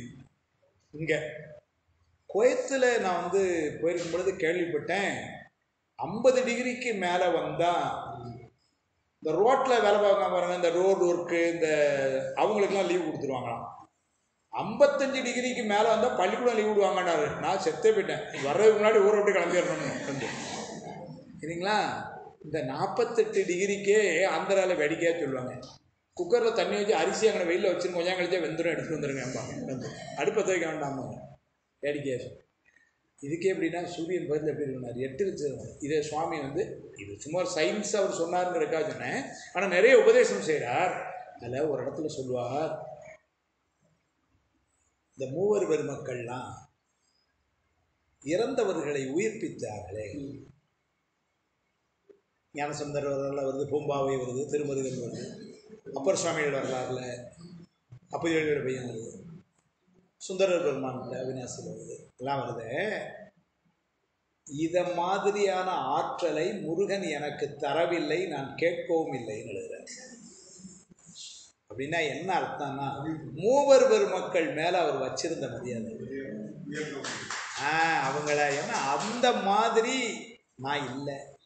அப்படி நிறைய இடங்களில் பாடுறாரு. ஞானசம்பந்தரையே பாடுறாரு, அப்பற சுந்தரர் பாடுறாரு.